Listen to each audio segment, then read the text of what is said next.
अस्सलामु अलैकुम वरहमतुल्लाहि वबरकातुहू। सबसे पहले तमाम मुसलमानों को, तमाम हिंदुस्तानियों को ईद उल अज़हा की बहुत बहुत मुबारकबाद। अल्लाह ताला सबको सुकून में रखे, अमान में रखे। अल्लाह ताला सबकी मदद करे। और ये इतना ऊंचा मुबारक दिन है कि इसी दिन अपने नबी जो पहले के थे उनसे फरमाया गया था कि अपने बच्चों को तुम कत्ल करो, इन्हें शहीद करो।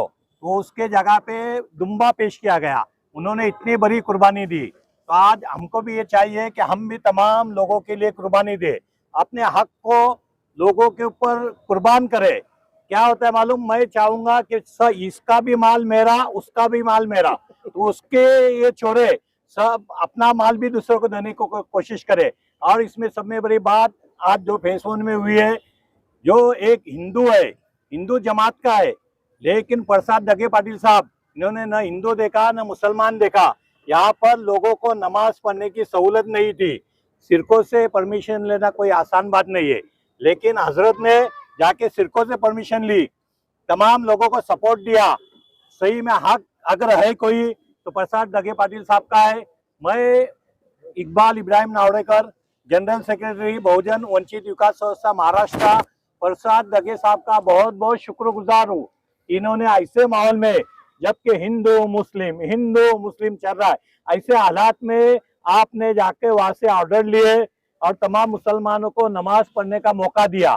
और इन्होंने कमिश्नर के साथ सामने भी बहुत अच्छी बात रखी थी कि अगले साल ऐसा नहीं होना चाहिए, पहले तुम नमाज का इंतजाम करो, उसके बाद में मीटिंग लगाओ, ये बात कही गई। और उसको हमारे कमिश्नर साहब थे, महापौर साहब थे, उन्होंने उस बात को लब्बैक कहते हुए माना। तो हम प्रसाद दगे साहब का बहुत बहुत इतना शुक्रिया अदा करेंगे कि उसकी कमी है। अगर एक मुस्लिम रमजान के लिए करता है, एक बकरीद के लिए मुसलमान करता है, तो उसका तो हक है, लेकिन एक दूसरे धर्म का रहते हुए उन्होंने धर्म न देखते हुए हमारे मजहब के लिए किया।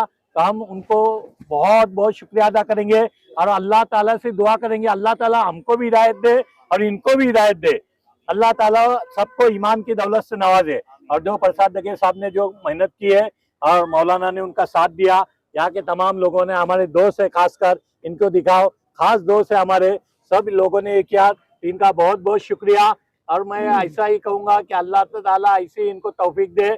और मैं तो ये उम्मीद करता हूँ कि इसके बाद इनके सब जो थोड़ी बहुत कोई कमी की वजह से दिन थोड़े हो गए थे, लेकिन अगले दिन इसमें मेरे को तो लगता है कि लीडर कोई है तो प्रसाद दगे पाटिल जमीन के लेवल पे काम कर रहे, तो अल्लाह ताला इनको कबूल करे। बकरीद का ये है कि जो माल अपना होता है उसके ऊपर अपनी फिक्र होती है।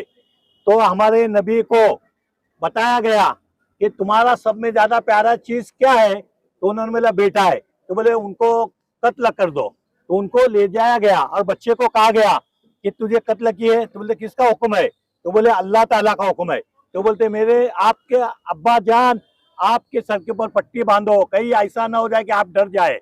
और आपने लेकर जब शहीद उनको करने गए तो अल्लाह ताला को सिर्फ उनका इम्तिहान लेना था, इसलिए वो जो बच्चा था वो बाजू हो गया, वहां पे बकरा आ गया और बकरे को इन्होंने दुम्बे को शहीद किया। और ये जो गोश्त बांटा जाता है ना, इसके लिए नहीं, सिर्फ खुद के लिए नहीं, इसके तीन हिस्से होते हैं, एक तो अपने लिए, एक तो खानदान के लिए, एक तो गरीब के लिए।